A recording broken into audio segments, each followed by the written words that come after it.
Good evening, guys. Welcome to the show. Welcome to the I Want to Believe It's Not an Always Dust with myself, Peter N, and the lovely Cathy. Not Hello. Chatty Cathy. How you doing? Good. Yourself? I'm doing good, Peter. Thank you. You had an investigation this weekend. Did you want to tell us a little bit about it? Yeah, we went to an old haunt, pardon the pun, boom, we went to an old historical site in Merritt, BC, a place called Bailey House.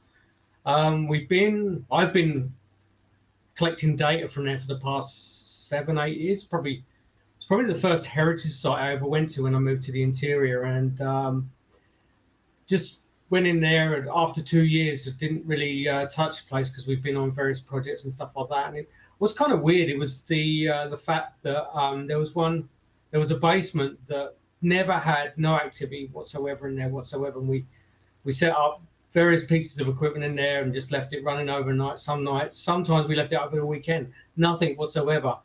And this particular evening, we decided, because of the group size and acoustics, noise traveling and stuff like that, we decided let's split the team up and start off in the basement. And it was like, holy crap, within the first 15 to 20 minutes, there was very strong EVPs, like to the point where there was 100% clarity on them, like as what they define them on TV as Class A EVPs and stuff like that. But yeah, it was to the point where we were getting intelligent responses back as well by 3 individuals. It sounded like there was 2 males, different voice tones, and there was a female as well, and it was just totally blew me away. But it was good. It was fun. It was nice to get your feet. It's nice when those things come along once in a while. It exactly. kind of makes everything worthwhile in relation to what we do. So, especially when you've been there several times, right? Yeah, it's weird. It's a weird place because when we first started going there, it was the first reason we went there originally was to fundraise for them, because they're a non-profit society here in BC, and we decided to conduct public. No, Tom was a different tone. Hi, Amy. It was it could have maybe, but the voice tone on Tom was totally different when we went there a few years ago. But it just when we first started investigating there, it was a place where not a lot happened, and it was just it was just our plot was just to raise money for the site and the heritage site, and then we were just going to go from there, kind of thing. But over the years we left a couple of years before we went back, and then just things started picking up there. It's weird. Like there just seems to be no pattern in relation to the activity and where it spikes. I mean, there's been a lot of activity around the area, like environmental. They've had last year they experienced floods, actually 2 years in a row as well. So it was kind of that could be an adverse effect to it as well. We don't know. Again, it's all theories and stuff like that. So it's we'll just see how it goes. Who's that? I don't know who. So Facebook user, we would love to know who you want to know what your name is. Unfortunately, it just shows up as Facebook user. Yeah. Anyway, how you been? So, how's the world of Cathy doing? The world of Cathy is pretty good, thank you. Just doing our thing. That's about it. And no investigations or anything like that. I just wanted to remind people that if you are watching on whatever channel you're watching, switch it over either to the I Want to Believe channel, watch on there, make sure that you guys are subscribed, or if you are watching on the Oracle Intuitions channel, again, make sure that you're subscribed to the I Want to Believe channel as well. We will be back on the Oracle Intuitions channel this week on Wednesday for live readings. So we hope to see you there. But yeah, otherwise everything is good. Batman Incorporated is asking if it was the Bailey House. Yes, it was. Yes, we are allowed to reveal that place. I've got my iPad failed me because I've got some notes down here. But yeah, it was a Bailey House. We were allowed to announce that that location because we've been fundraising for them for the past 6-7 years as well, which is kind of cool. Sorry, one sec. Hi, Cody. It's good to see you. I love the fact that everybody is here tonight. So that's really good. It's nice to have all of the viewers. Makes me happy. Okay, well, we so need more viewers. It's good to have all the viewers that we have, is what I'm saying. Yeah, I'm lost in my words today. You can tell I'm tired. It's all good. So this week's guest, good friend of mine. I met Brad when I was director of TAPS many moons ago, and actually a big fan of Brad as well. He carries that kind of word research all the way through. Very interesting gentleman with vast knowledge of background in relation to the science and that deviation between the field of what we've got here and that basic understanding as well. So let's bring Brad on so he can introduce himself. Hi, Brad. Good evening. Welcome to the show. How's everybody? Good. How are you? Very good. Very good. So I don't want to give too much of an intro to yourself, but would you like for the audience just to give an introduction to yourself and tell us a little bit about yourself? Yeah, I'm actually the research coordinator for the Center for Paranormal Research and Investigation. We are now a federally recognized nonprofit organization dedicated to the educational research into what the general public tends to call paranormal. And I'm a former industrial chemist. I worked for Union Carbide, and also I worked for Dow Chemical Corporation for several years. And now I'm into the IT world and into the world of video conferencing and emergency systems, preparedness stuff. And that's about it in a nutshell. Wow. So how long have you been with them? How long have you been doing this for? With CPRI? Yeah. Since December 2010 was when I started with this organization. So we've been collecting data. I've been collecting data a very long time. Our organization was actually founded by a lady named Bobby Atristain, who Pete, you may have run into back during your TAPS days. She was friends with Jason Hawes and appeared on in the first season of the Ghost Hunters TV show. And she founded our organization back in 2000. So we've been around a long time, and they've been collecting data well before I got into this organization. So I just took up the mantle of research coordinator, and they asked me to basically I look at what experiments we want to run, at the theories we're looking at, organize the experiments, and then we go out and find locations to run the experiments if we need to do that. Sometimes we end up just going to a library, like at the University of Virginia Division of Perceptual Studies it's a paranormal library, which is just amazing. It has data going back 150 years, and sometimes we might just look at that. So yeah, that's kind of what I've been doing. Let's start back at the beginning. What got you into the paranormal field? Oh, well, my wife, this is just before December. There was an event at the inn that up in New Hampshire that Jason and Grant owned for a while. The two of them owned. And they had an event up there, and I was a big fan of the TV show, not just for the fact that they would find stuff, but for the fact they didn't find stuff all the time. And I thought that gave credence to the show. So I said, hey, I love watching the interaction between the members and stuff like that. So I said, I want to go to this event. And my wife said, here, surprise, here's a ticket. And so I flew up to Maine, drove across Maine to get to New Hampshire, and drove through some towns right out of Stephen King, I tell you. And then I made it up there. It was snowing. It was a real shining moment. If you know I was going to say, I was having flashbacks of the movie. Then it's like Jesus. But But I get there, and we meet everybody, and everybody starts talking to everybody. There's like maybe 30 of us at this event, maybe 30 or 40 of us at this event, not very many. And I had a chance to talk to Grant, had a chance to talk to Jason, and I went on these tours because you all know that inn is quote haunted unquote. So I said, yeah, I'll bite. So I went up there. I went to into the coach house, and John Zaffis of all people was leading our tour.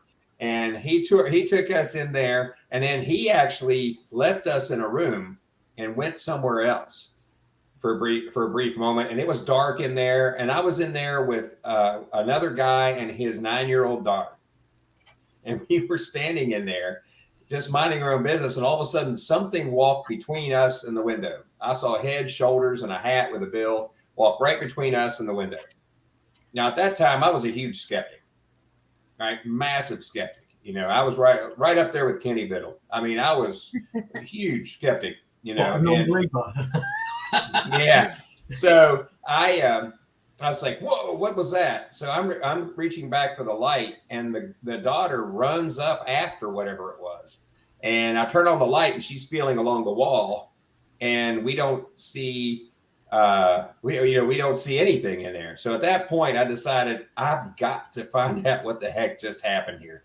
So that's when Grant pulled me aside and got me involved with the group that I'm in now. Had me contact Bobby. I used Grant as a reference, and then I was able to start work like I've been doing. So trying to figure out what's going on.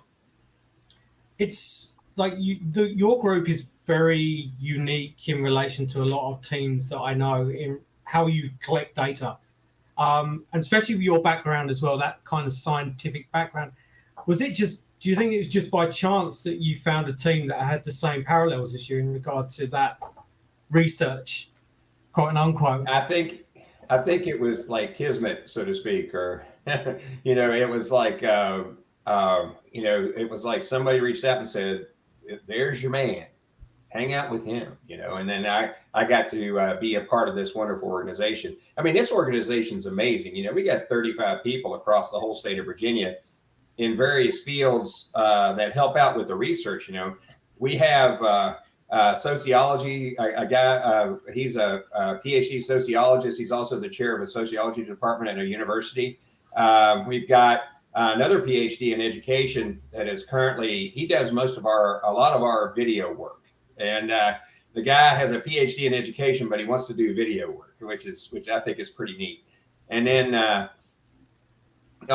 sorry, the Facebook stuff's distracting me here. But we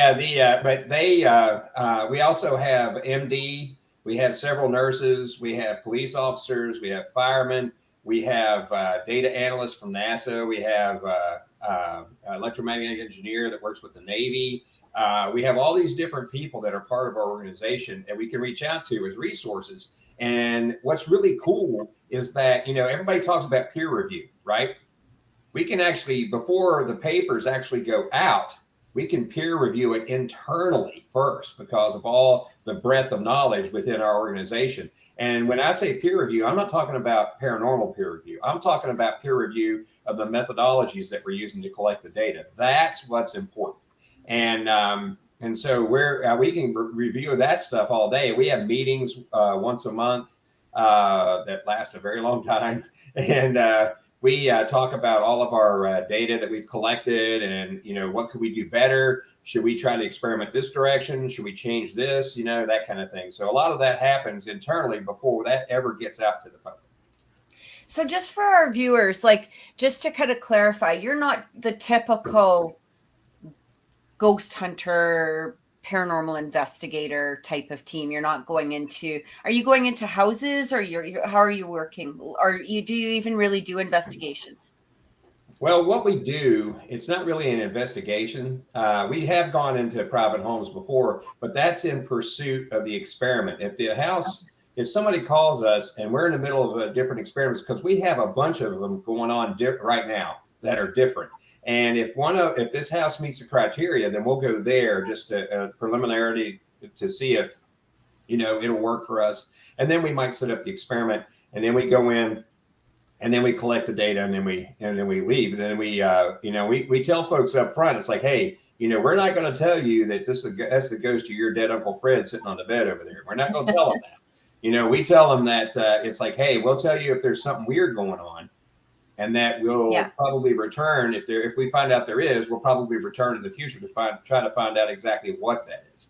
So that right there is how we operate. And sometimes, you call them heritage sites, I believe, Pete. And when we go, we're actually docents with something called Preservation Virginia. It's a really cool nonprofit organization that runs several heritage sites down here. And so we go to those, and those are like actually laboratories for us, which is awesome because we can go in and try to reproduce things over and over again, which is the crux of all this scientific experimentation that we're doing. So that helps out a lot. Now we're actually also involved with a state government entity down here that runs the state parks, and we actually get a chance. We've done some work for them because they've had weirdness going on. They want to know what the weirdness is, so they asked us to come in to find out what the weirdness is. Problem is, we've been finding out that there's a lot more weirdness than they thought. So we're writing that kind of stuff up too. So. By definitive tone, you're a paranormal researcher. Yes, basically that's exactly right. It's kind of funny. We're all researchers. We're a research organization. We're more of an academic organization related to like a college university than a ghost hunting organization. So it's quite funny. Sorry, we have a question coming in. So Cody asks, do you all catalog, store, and index your collected data for future cross-reference use or the like, in case you ever have to go back and see if there's any correlation to present cases you're on? I'm smiling because Cody stole my thunder. I was going to bring that up. Another thing. Got it, Cody. What we're going to do is we do that. We have a database that handles a lot of our text-based information entering that also links to a large server array type thing it's on Dropbox. I'll just be blunt. And then it's a huge Dropbox though, multiple terabytes. And a lot of that hard raw data is all over there.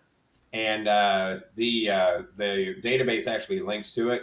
So it works out real well that way. And we actually, we have other organizations that sometimes want to look at our data and our research. So we say, yeah, sure, bring it on, because that's what it's all about. Open data. That's part of the scientific approach to this. You got to be able to look at the data. Other people should be able to look at your data. We should be able to look at other people's data, that kind of thing. And we're one of the few that's willing to do that. That's a bummer.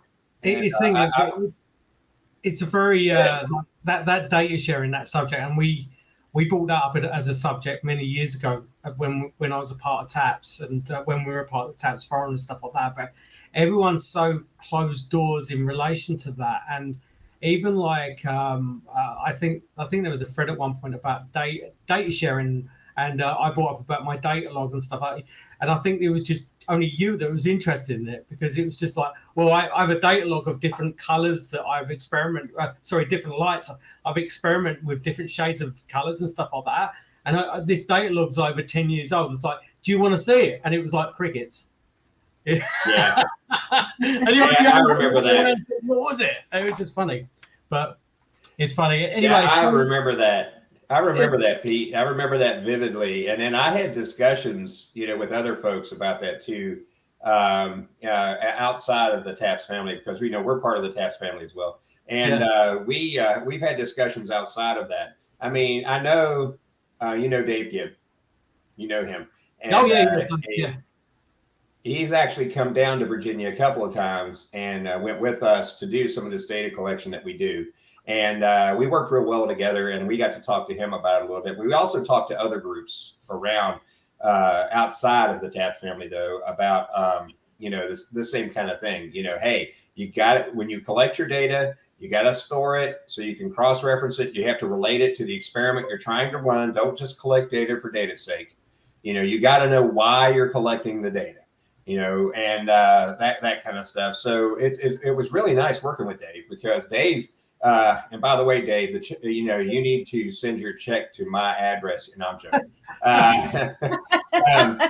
But Dave actually he actually listens quite a bit, and he and his wife spent a lot of time with us down here, along with their group came down too.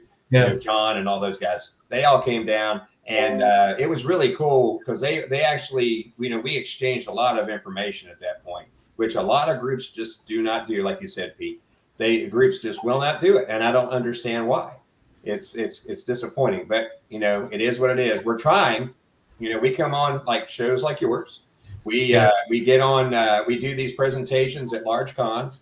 We know we do this kind of stuff, and we try to get people to do this, and then we still get that door shut in our face when we ask. I think a lot of it's even back then, and it's still the same now. It's egos, because people have that I don't know, that envisionment in their heads that this picture that I've captured, I can't share it with anyone in case people say, you know, naturally dismiss it and say it's an orb, which it's something, you know, I don't want to be criticized about this because I have to keep up my reputation.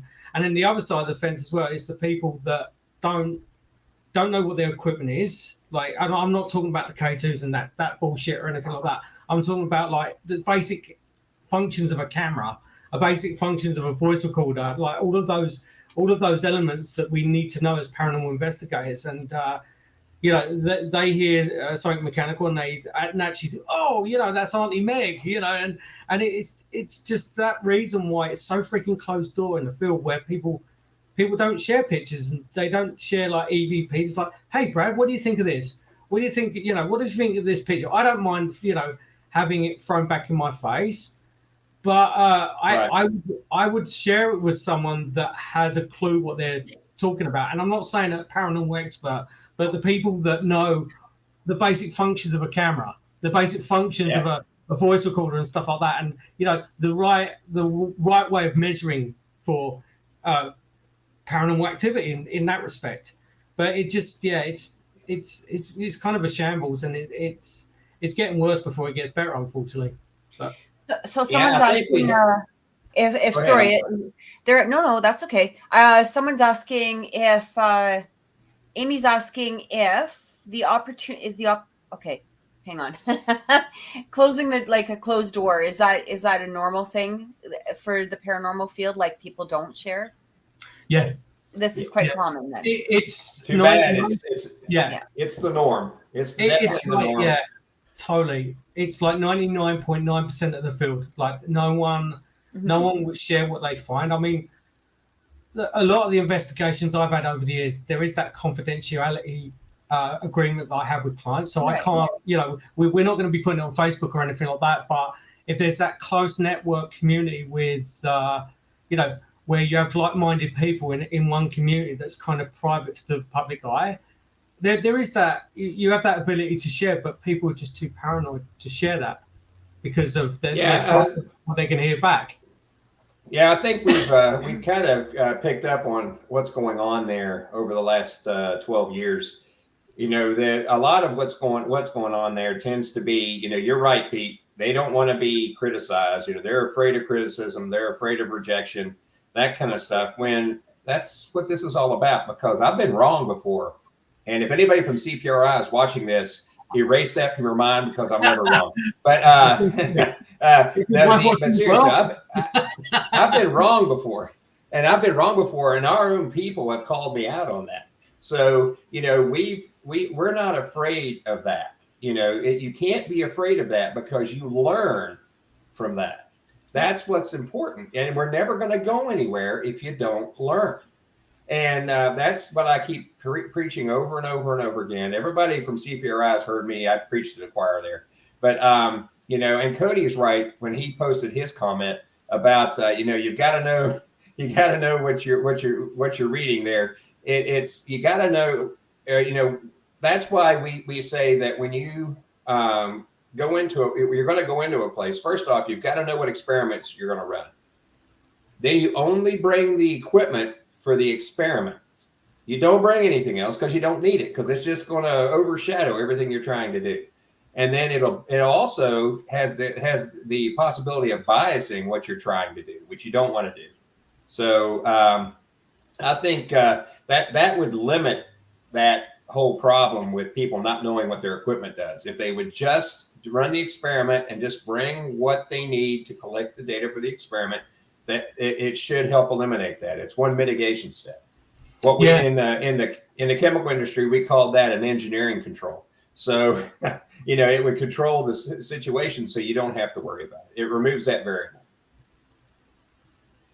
I would think that in the paranormal field, I mean, especially, if you look at just the advances that we've had in the last few years with the equipment, but I mean, also look at your phones, right? I mean, there's 800 million silly apps out there and everything else. You would think that people would want to do, that sharing in order to have validation, like true validation, not just like, oh, I uploaded this app and look, there happens to be some stick man dancing around on a couch over there. Like, you know what I mean? Because like, it's, I mean, I don't know how many times you see that and you're like, okay, I can't. Like, you're just, God forbid if you tell them, like, this is an app that is, you realize this is not anything of validation or real in any possible manner. I mean, this is an app that your phone has created. So, you know what I mean? But they don't want to hear that, right? They want to hear that I mean, it's kind of like, it's not an orb, it's dust. I mean, how many times have we had to tell people that, right? Yeah. And, so many, it's like, oh, I just vacuumed and now look at all the orbs. Oh, my family's visiting. Like, come on. Well, go ahead, Pete. I'm sorry. You go ahead. But with that envisionment of like apps and stuff like that, has the field really evolved with equipment? Really, Not really. I think in relation to the field and where we've gone with equipment, we've kind of gone nowhere fast over the last like 10 to 15 years. We've got probably a little bit better voice recorders than what we had before, just a tweak. But I think the field's generally got worse in relation to what people deem as equipment, because you've got the apps, you've got that that piece of plastic equipment that the ghost hunting store's selling for $500, but it doesn't quantify anything, and it's just like. And it's confusing the field in relation to the basic premises of what we're trying to achieve. It's just like, let's measure, let's use basic things that we know that, if you don't understand the camera, if you don't understand how a voice recorder works, just use a piece of string or something like that, measure it that way, quantify, at least you know the variables behind it. And I think it's got tragically worse than what it's got better, and it's just brilliant. Which is why you would think that there would be more pure sharing. Like, you know what I mean? This is what people should be sharing, like a little more, or be open to it. And the thing that I wanted to bring up about that, Pete, is that, a lot of people are in for that. They just want the experience. That's the only reason they're into it. And some people, they just want some of the groups out there, they're basically are using the paranormal field to raise funds for a heritage site, let's say. And they don't want to scare off the people. So because they're not so they don't scare off the people, they bring out all the stuff from, various ghost hunting stores, all the flashy light, blinking light stuff, doesn't collect any data. Nobody knows how it works. Then they use different methodologies that I find highly suspicious. And, then they do that just so that they keep the people coming to raise money.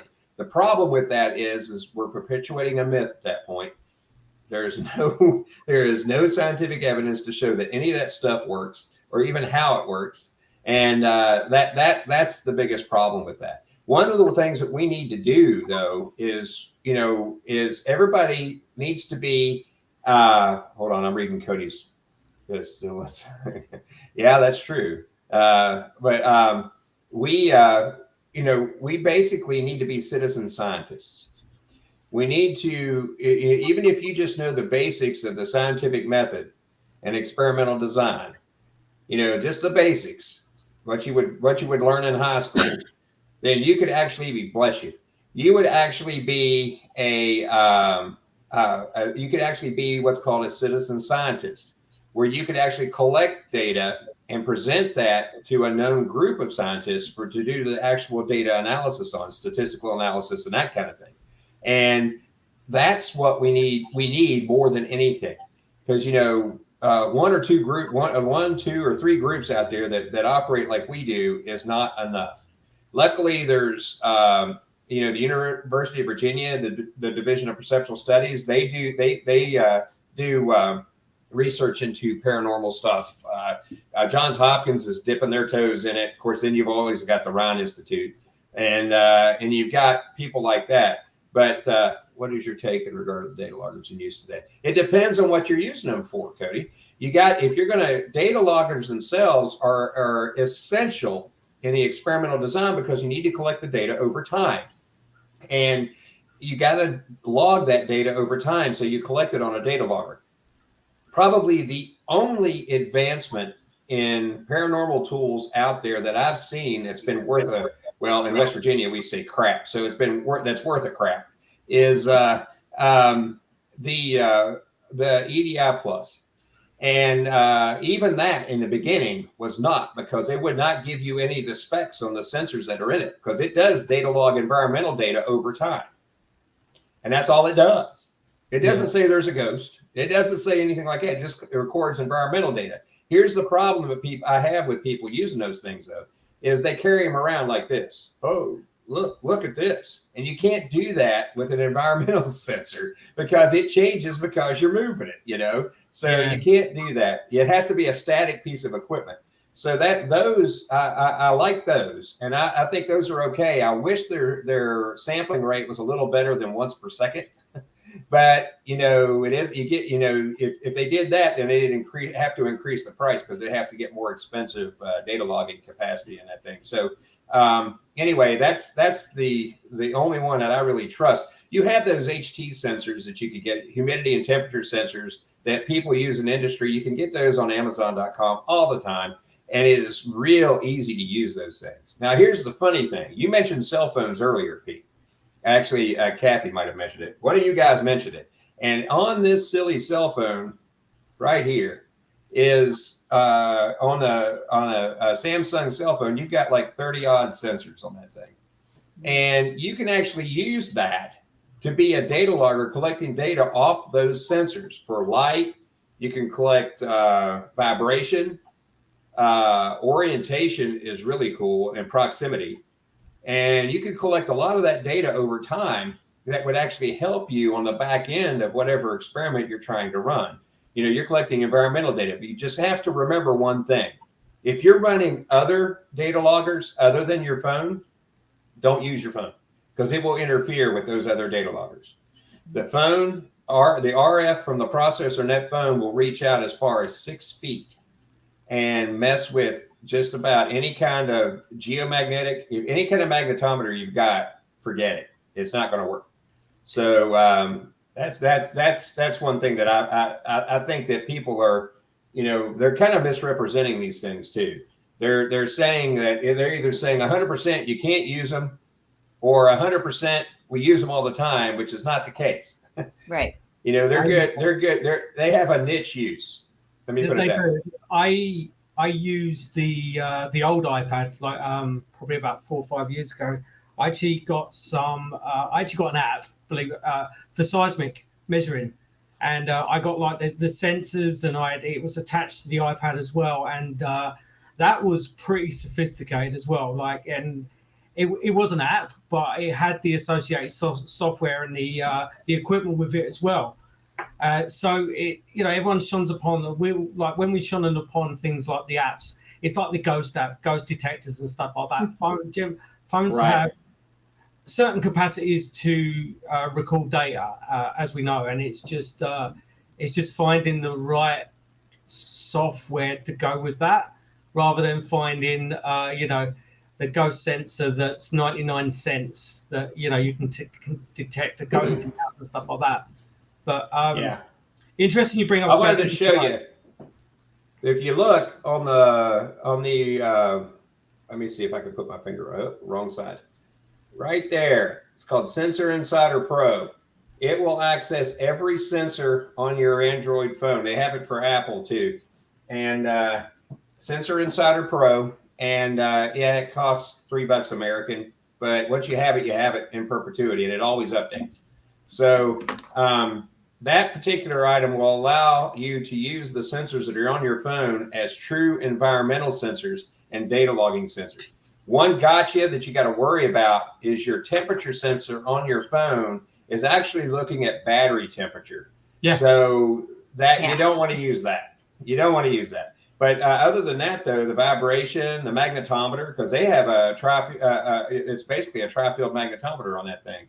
You know, it's got the 3 planes. You can look at all 3 planes, tridimensional here. And then the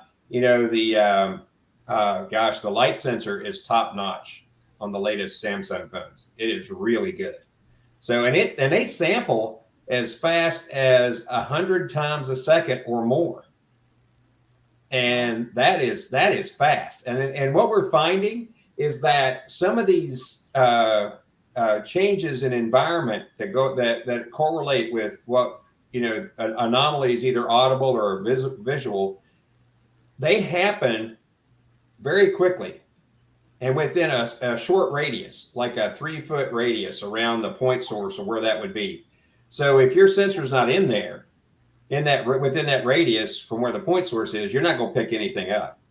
And the other thing we're finding is that the sampling rate's very important, because with the EDI pluses, since it only samples once every second, you got to think it's like sample. Between the times that I said the word sample, there could be hundreds of things happen. Yeah. And you won't capture them because the sampling rate's not fast enough to pick that up.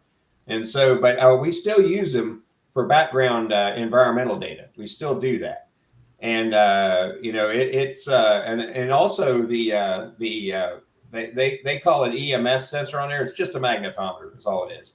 And the magnetometer itself is also triaxial. It measures on all 3 axes as well on that EDI plug. I use the EDI. Obviously, the K2 on it's garbage. I don't even go near that because obviously the environmental. We won't go too much on that. But I use it for the thermometer and the pressure sensor as well. And the problem with the very first model that came out, the very first software that came out for the EDI, was it was very complicated in relation to what it was trying to achieve in relation to data logs and stuff like that. And it was just a big pile of mess where we couldn't decipher whether it was a pressure, the pressure sensor log, or whether it was the temperature or anything like that. And it was just like squiggly lines. But they've modified it, and thankfully they came out with the EDI Plus, where you got you can stick the SD card at the bottom as well, and it pre-records it all as well. So it's a good tool. I was using it yesterday as well. It's good piece to have as a part of the kit. Go ahead, Kathy. I'm sorry. No, that's okay. Cody is asking, have you or your team, I'm just going to put up here, ever had any theories or hypothesis from investigations you later found out was substantiated with your collected data? Can you explain how it was or wasn't? And then also, how many times? Multiple times. Okay. All right. And then he multiple times. Okay. Are you able to set up controlled sample rates at all as well? The sample rate's a sample rate on the sensor. It just is, and you have to take it or leave it. Basically, if you're looking to sample pretty fast, you have to pick the right kind of equipment that'll sample that fast. And you could borrow stuff from colleges and universities, environmental science labs, physics labs, stuff like that. Because some of the things that we're seeing now, we kind of have a really good idea that a lot of what people call residual activity, we call it non-interactive activity, there looks like there's a natural cause. I mean, it just does. It's almost, people talk about stone recording or whatever. I don't know what it is because we haven't found the actual cause yet, but the data seems to be pointing right towards a natural cause. So and we have a terabyte of data on nothing but residual type activity. But what we're finding, though, is the interactive activity, which doesn't happen anywhere near as often, like once out of 100 instances, or even more than that, or less than that, is around when there's something interactive happening, we're seeing spikes in ionizing radiation, the stuff you read in a Geiger counter. And we're also seeing changes in the geomagnetic field, deflections up or down, depending on the how the magnetometer is set up. But there is a deflection as much as maybe it can go up as high as a full Gauss. And that's huge. So we see that when there's an interactive thing, like a door opens or something moves or somebody gets touched. You know, we had a guy, a huge skeptic on our thing, and he's probably listening. And I'm not gonna out you on this thing, but he's probably listening. But he's a bit of a skeptic about a lot of things, and we took him in a location as one of the heritage sites that we go into, and we had some environmental data loggers set up near him, within like a couple of feet of him, and then all of a sudden something like a cold hand started touching him all over his body. And he was jumping around on camera. It's great. Let me pull up the video. No, I won't do that to him. He was jumping around like, you know, something was touching him. And then lo and behold, we got a spike in radiation and a change in the geomagnetic field and the actual negative temperature spike each time he was touched. It dropped by 5 degrees. Each time he was touched. And so that right there, you know, we don't see that. We don't see on the interactive stuff, we don't see the traditional, you know, cold spots or anything like that on the interactive stuff, on the non-interactive stuff. But on the interactive stuff, we are. And, you know, we actually had an incident too, where we have been running a battery drain experiment for years, literally years. And we had no data to substantiate a battery drain at all. And all of a sudden, one instance, it's right in front of a door where we had interactive activity. That door used to open and shut on us, right? So we put a lot of battery operated equipment up there, including an EDI Plus, which is RF shielded, which is a cool thing, which is important for the rest of the story here. And then all of a sudden, we were downstairs beneath it, and we heard somebody run by, right? So we heard somebody run by, and so we run upstairs to see, and all of our equipment, battery-operated equipment, is off except for the EDI Plus. Wow. And when we looked at the magnetometer on the EDI Plus, right when the rest of the equipment turned off, because it just turned off, it didn't actually drain or anything. But when we looked at the EDI Plus on the EMF reading, there was a multi-Gauss EMP that happened right when that stuff got turned off. It was an electromagnetic pulse, massive electromagnetic pulse, just right there. None of the other magnetometers we had in the rest of the building picked it up. It was just right there. Wow. Now, what this tends to point to, though, if you start looking at the physics of it, and me, I'm a chemist, I'm not necessarily a physicist, but when you start looking at the physics of it, you know, you think, well, let's see, this is kind of pointing a certain direction here. And that direction is kind of hinting around that maybe there's something Einsteinian going on here, like an Einstein-Rosen bridge. You know, the Einstein-Rosen bridge is like essentially like a wormhole. So, you know, it kind of, you know, that's just one theory about why we're getting this data that we're getting. There's probably a dozen other theories too, but that was significant. You know, that was a significant thing, along with what happened to the fellow down at this heritage site that we went to.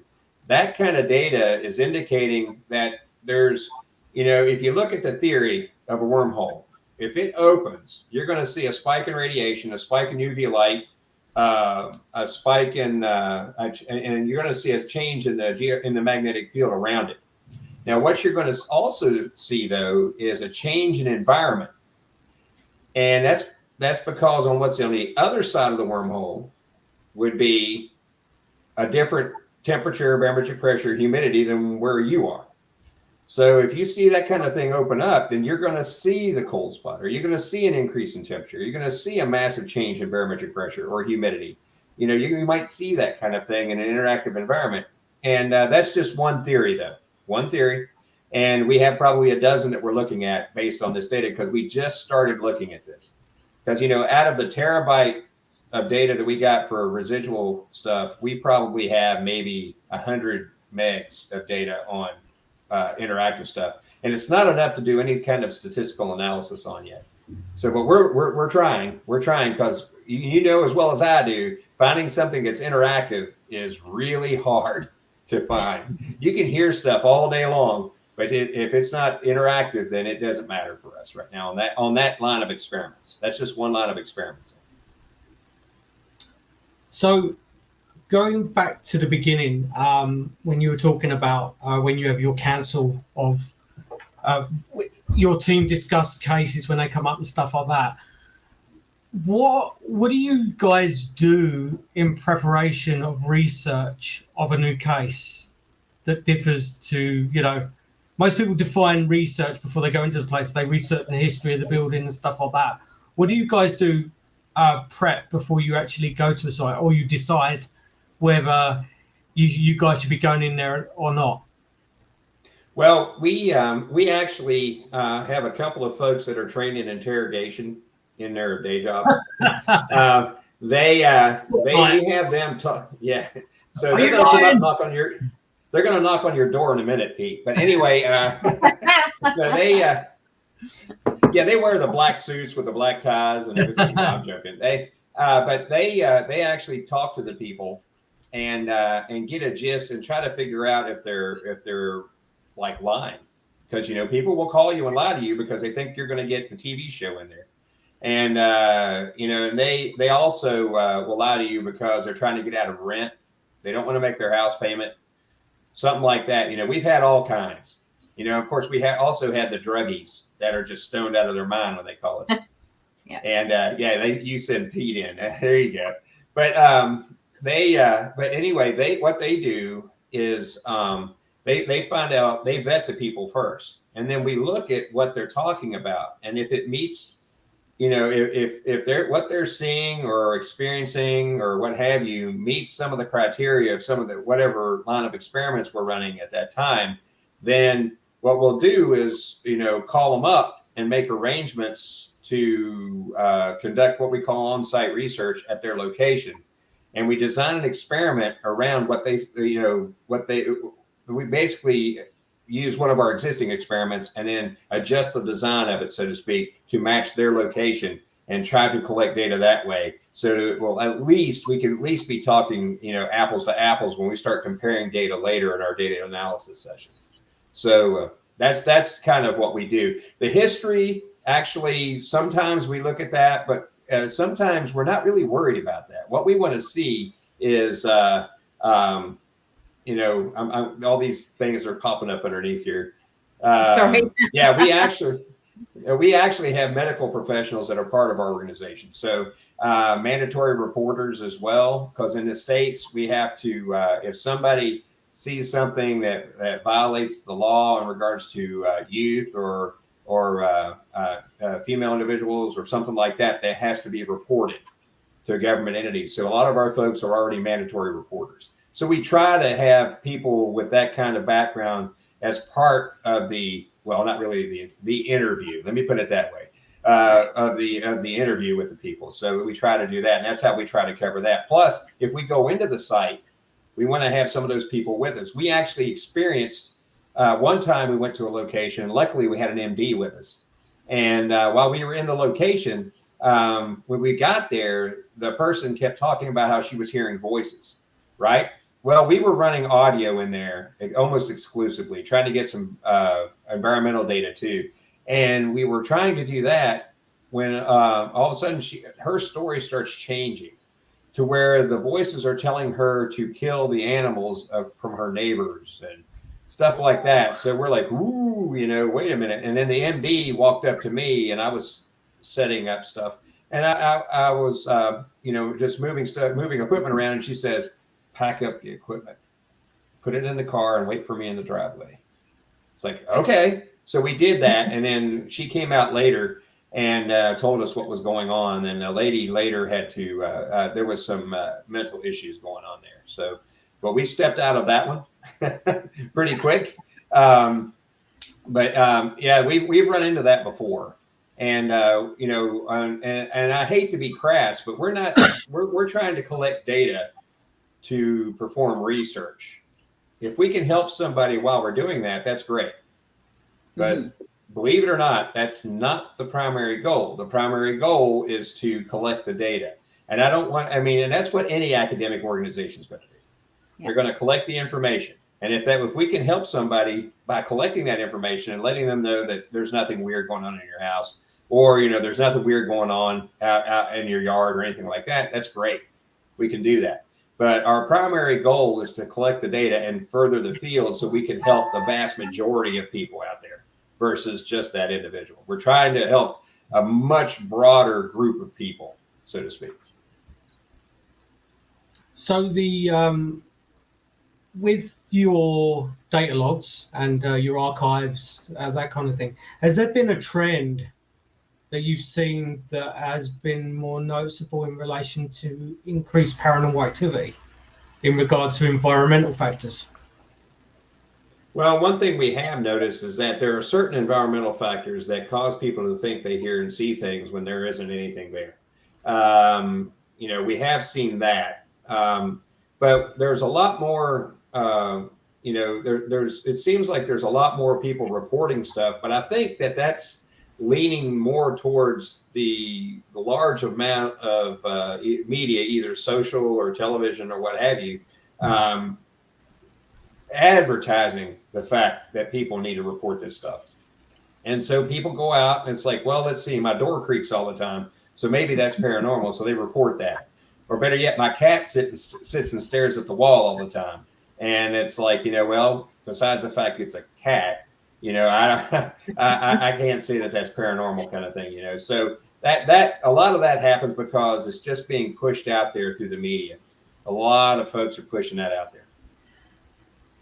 Do you find with most of your cases there's more definitive intelligent hauntings, or would you lean it more to, and forgive me, I don't know the term, I forgot the term you quoted, but residual. Non-interactive. So is it, do you find it more intelligent, or do you find it more non-interactive? Is there a... I'd say it's more non-interactive than interactive, because we're able to get so much more data on the non-interactive. It's so hard to find something that's interactive because you got to have your sensor technology so close to the spot where the interactivity occurs, and that is really hard to do because you never know where that's going to pop up, and usually that's accidental. So, but the vast majority of it though tends to be residual. And one thing that we have found is that you're going to have residual type activity just about anywhere. Right. Brand new house down the street, that kind of stuff. We found that we can get what people call EVPs, and that's another line of experiments we're looking at, because right now, we can't say definitively, yeah, some WD-40. Well, that's true. But we can't say definitively that there's anything really like an EVP, because the experiments we're running. One second. Actually, we ran a study on that, Amy, and the study indicates there was no difference pre-pandemic to during the pandemic for the number of reports that was done. I have that actual report was posted to ASSAP, and it's also up on academia.edu. And it was a study that was done over the 2 years of the pandemic. So, yeah, there was no difference between. But anyway, I digress. But on the subject at hand, excuse me, I did the same thing, Kathy. In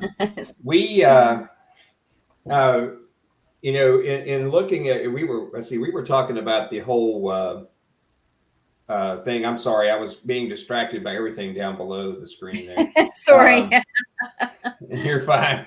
But I think that in regards to EVPs, we're going to have to run a series of experiments. I know, Pete, you remember a guy named Chris Slosher?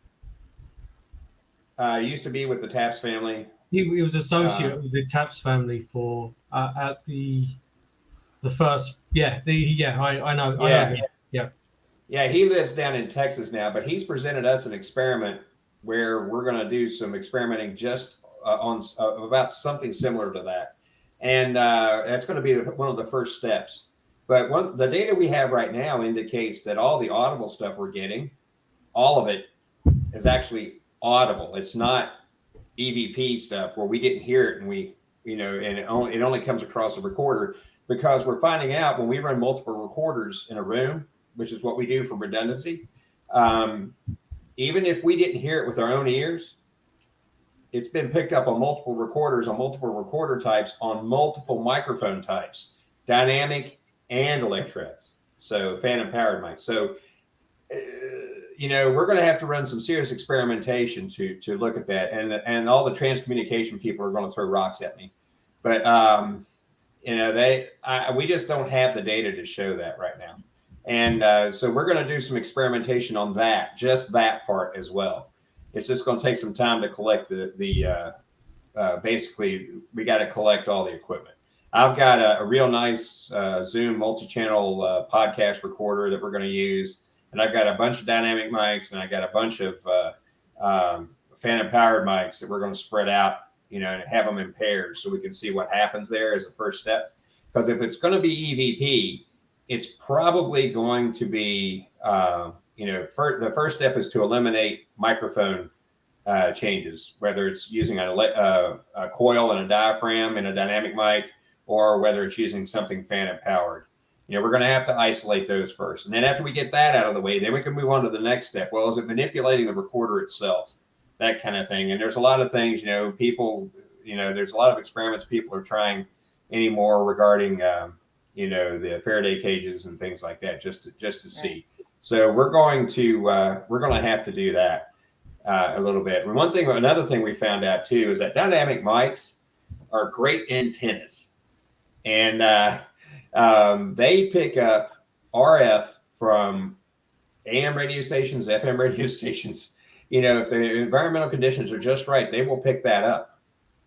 Now, here's what's cool about that. Even if you pick it up, one thing that we found is at one heritage site location, if we have a mic in a certain location, when it picks up radio or RF, it's not picking RF in real time. It's picking up RF that was broadcast 6 months ago. And we have that. We've run into that twice at the same location with a dynamic microphone and 100 feet of XLR cable. That's the basic premise of the Frank's box, wasn't it? That ham radio. Yeah. It was that residual. Radio frequencies that they were trying to tap into more than. That was the original Frank's box. Was that was originally what they were looking for. Now it's been polluted with weirdness out there. It's been polluted with weirdness, and people can't. They're using these boxes and they can't tell. There's no way that unless you have it identify the frequency, and then you can go back to that frequency and make sure that it's not a police car, a fire truck, CB radio, whatever. You can't use that as real research data. So we don't. Now there's going to be a series of experiments run on that too. And I'm actually going to build a real Frank's box from the original plans. Did you build one? I've got one. You want to ship it down to me? No. Actually, a friend of mine in the UK made it for me. He built it and he sent it over to me. But it's on the circuit. It's like on a circuit board. It's not pretty or anything like that. It's the original one, and you've got to do when you get it set up, because obviously it picks up a broader. It picks up the broader frequencies, and you've got to regulate it first of all, because it doesn't scan through it. All it does is it goes, and that's all it does, because it's tapping into that frequency band rather than that one broad frequency band, rather than going through each individual one.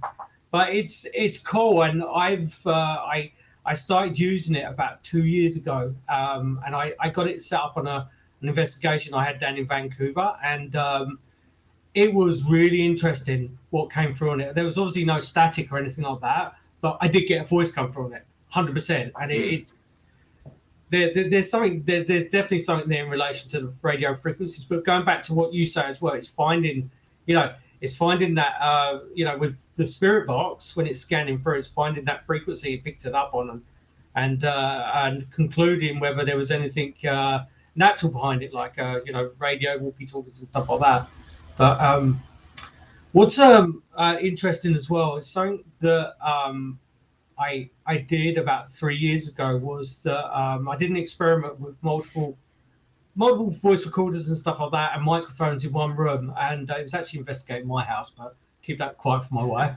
But I used a tape recorder, and what was interesting about the tape recorder is that obviously specification-wise, it's not as sophisticated as a digital recorder or anything like that, but the white noise that was produced from a tape recorder, pushing the play and record button, it conducted the noise to you could hear the noise a lot more clearer through a tape recorder. It is so weird, and it's something to do with the frequencies and the way it was coming through and stuff like that.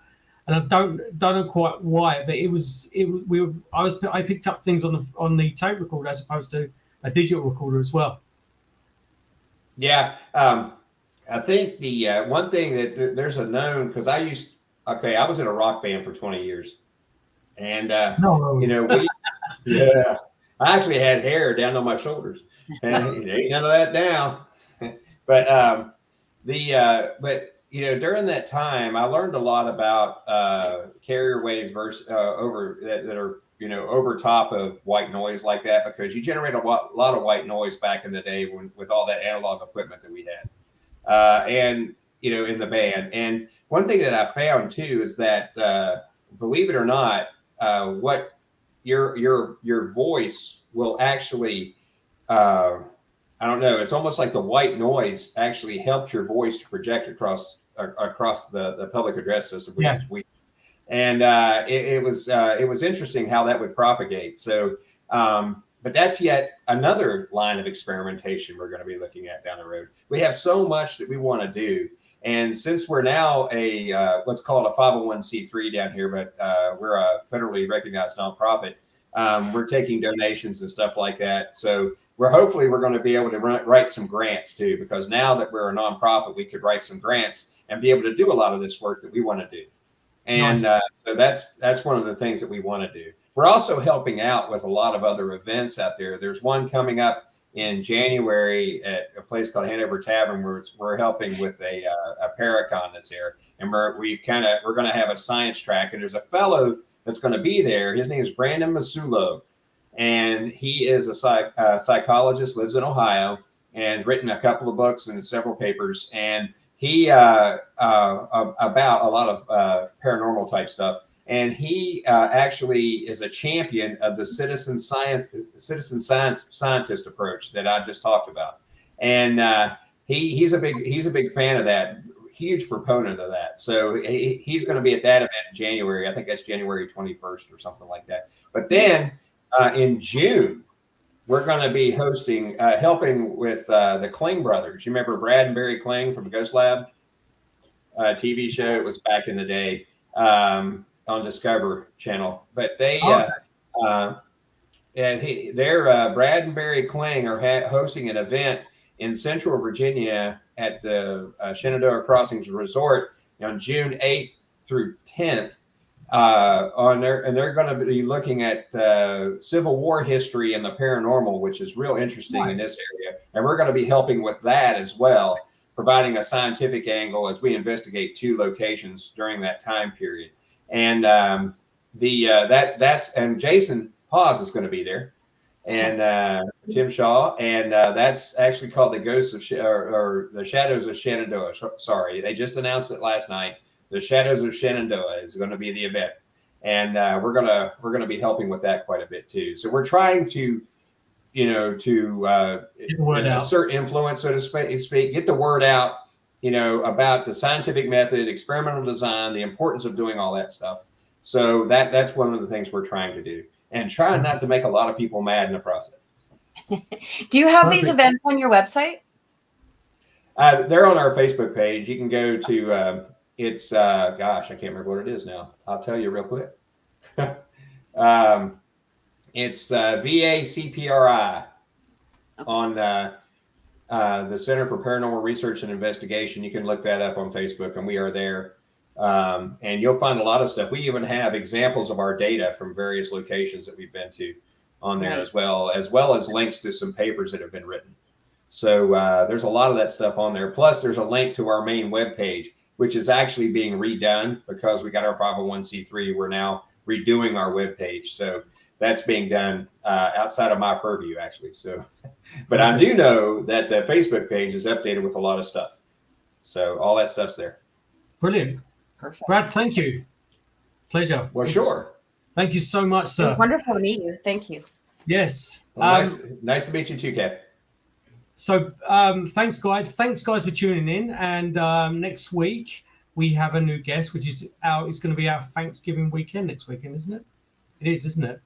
Is it next weekend? I think it is. Yeah. Oh yeah, for Canada. Yeah. Yeah. So okay. Yeah. Tune in next week, and don't forget to subscribe and click on notifications for the channel. And we will be back next week with another guest. Take care, guys, and have a wonderful week. Bye. Thank you all. Thank you all.